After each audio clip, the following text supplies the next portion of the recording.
नमस्कार दोस्तों, मेरा नाम रोहित है और जो कहानी मैं आपको सुनाने जा रहा हूं वो मेरे जीवन की सबसे डरावनी और रहस्यमयी रात की सच्चाई है। यह घटना 2 अप्रैल हनुमान जयंती की रात की है। हमारे शहर में उस दिन बहुत बड़ा मेला लगता है। हर जगह भजन, ढोल, आरती और जय श्री राम के जयकारे गूंजते रहते हैं। लेकिन उस साल, उस पवित्र रात में मेरे साथ कुछ ऐसा हुआ जिसे मैं आज तक समझ नहीं पाया। उस दिन शाम को मैं अपने दोस्तों के साथ मंदिर गया था। मंदिर बहुत पुराना था, लगभग 300 साल पुराना।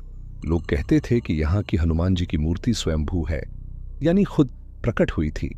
मंदिर में बहुत भीड़ थी, लोग प्रसाद चढ़ा रहे थे, घंटियां लगातार बज रही थीं और ढोल की आवाज पूरे इलाके में गूंज रही थी। मैंने भी आरती में हिस्सा लिया, लेकिन तभी मुझे कुछ अजीब महसूस हुआ। जब सब लोग आरती गा रहे थे, मुझे लगा जैसे मंदिर के पीछे वाले पुराने हिस्से से कोई मुझे देख रहा है। मैंने पीछे मुड़कर देखा, वहां अंधेरा था, टूटी दीवारें और एक छोटा सा बंद दरवाजा। मेरे दोस्त बोले, चल रोहित, प्रसाद लेकर चलते हैं। लेकिन पता नहीं क्यों मेरा मन उस दरवाजे की तरफ खींच रहा था। रात लगभग 11 बजे हम लोग मंदिर से निकल गए, लेकिन घर पहुंचने के बाद भी मेरा मन बेचैन था। बार बार वही दरवाजा याद आ रहा था। आखिरकार मैंने फैसला किया, मैं वापस मंदिर जाऊंगा। मैंने बाइक उठाई और फिर से मंदिर पहुंच गया। अब मंदिर लगभग खाली था, बस कुछ पुजारी और 2-3 भक्त बचे थे। रात की हवा ठंडी थी, घंटियों की हल्की आवाज अभी भी आ रही थी। मैं धीरे धीरे मंदिर के पीछे वाले हिस्से की तरफ गया। वही पुराना दरवाजा। दरवाजे पर मोटी जंजीर थी, लेकिन ताला टूटा हुआ था। मेरे दिल की धड़कन तेज हो गई। मैंने धीरे से दरवाजा धक्का दिया। दरवाजा अपने आप खुल गया। अंदर घुप अंधेरा था। मैंने मोबाइल की टॉर्च ऑन की और अंदर चला गया। अंदर एक छोटा सा कमरा था। दीवारों पर पुराने मंत्र लिखे हुए थे और कमरे के बीच में एक पुरानी मूर्ति रखी थी। वो हनुमान जी की मूर्ति थी, लेकिन बहुत अलग। उसका चेहरा बहुत उग्र था।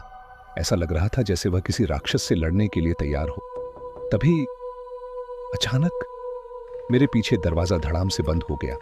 मैं डर गया। मैंने मुड़कर देखा, कोई नहीं था। लेकिन तभी कमरे में अचानक ठंडी हवा चलने लगी।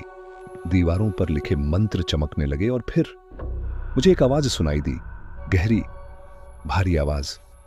यह स्थान मनुष्यों के लिए नहीं है। मेरे हाथ कांपने लगे। मैंने पूछा कि कौन है वहां, लेकिन कोई दिखाई नहीं दे रहा था। तभी मेरी टॉर्च अपने आप बंद हो गई। अब कमरे में सिर्फ एक हल्की लाल रोशनी थी जो उस मूर्ति से निकल रही थी। मैं धीरे धीरे पीछे हटने लगा, लेकिन तभी मूर्ति की आंखें खुल गईं। हाँ, मैं मजाक नहीं कर रहा। मूर्ति की आंखें चमक रही थीं और तभी मुझे महसूस हुआ मेरे पीछे कोई खड़ा है। मैंने धीरे धीरे पीछे मुड़कर देखा और जो मैंने देखा वो आज तक मेरे सपनों में आता है।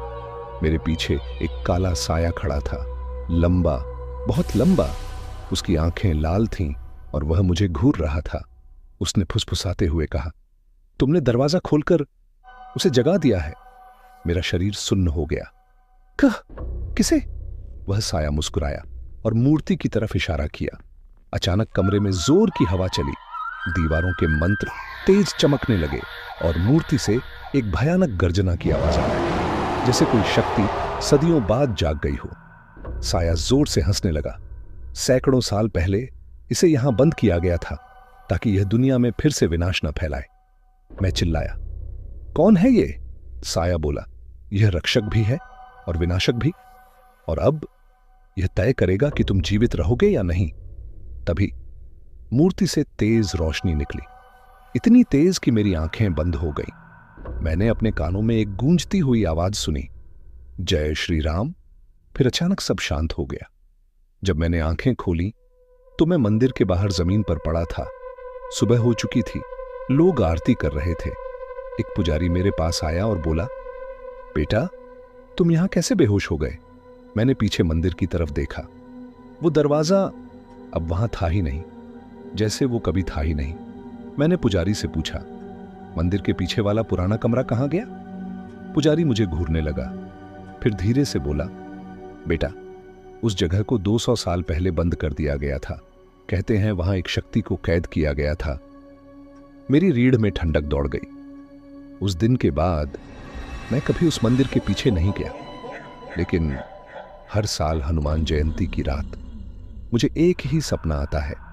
मैं उसी कमरे में खड़ा होता हूं और वो मूर्ति धीरे धीरे अपनी आंखें खोलती है और एक आवाज गूंजती है, रोहित, तुमने दरवाजा खोला था, अब तुम ही वापस आओगे।